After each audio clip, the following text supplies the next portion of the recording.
నమస్తే బ్రదర్. నమస్తే. ఏపీలో నెక్స్ట్ సీఎం ఎవరవుతారు అనుకుంటున్నారు? జగన్ గారా, చంద్రబాబు గారు? జగన్మోహన్ రెడ్డి. ప్రభుత్వ పాఠశాల ఇంగ్లీష్ మీడియం తీసేస్తా ఉంటున్నారు టీడీపీ కూటమి. దీనికి మీరు ఏమంటారు? జగన్మోహన్ రెడ్డి వచ్చిన తర్వాత స్కూల్లోని అన్ని అభివృద్ధిగా జరుగుతున్నాయి. ఇంతకుముందు అంటే పప్పు సరేసి మిస్కెట్ గారు రోజుకో ఫుడ్ తీసుకొచ్చి జగన్మోహన్ రెడ్డి గారు ఈ రోజు అమలు చేశారు. మాకు నెక్స్ట్ సీఎం జగన్మోహన్ రెడ్డి కావాలా. మరి డబ్బున్న వాళ్ళకి ఇంగ్లీష్ మీడియం చదవాలి, పేదవాళ్ళకి ఇంగ్లీష్ మీడియం వద్దా అంటున్నారు. దీనికి మీరు ఏమంటారు? అందరూ ఏదో అనుకుంటారండి.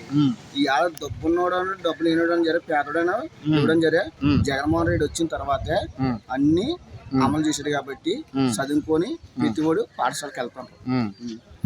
ఏపీలో నెక్స్ట్ సీఎం ఎవరవుతారు? జగన్ గారా, చంద్రబాబు గారు? జగన్మోహన్ రెడ్డి. జగన్ పార్టీకి 150 సీట్లకి ఎన్ని సీట్లు రావచ్చు? 175 సీట్లు 175 వస్తాయి, పక్కా వస్తాయి. మరి అయితే ఇంక వాలంటీర్ వ్యవస్థ, సచివాలయం వ్యవస్థ ఎలా ఉంది? అన్ని శుభ్రం ఉన్నాయి కాబట్టి ఇవాళ జగన్మోహన్ రెడ్డి 170 వస్తుంది. ఫైనల్గా మీ ఓటు ఎవరికి? జగన్ గారిగా, చంద్రబాబు గారికి? పక్కా జగన్మోహన్ రెడ్డికి వేస్తానండి.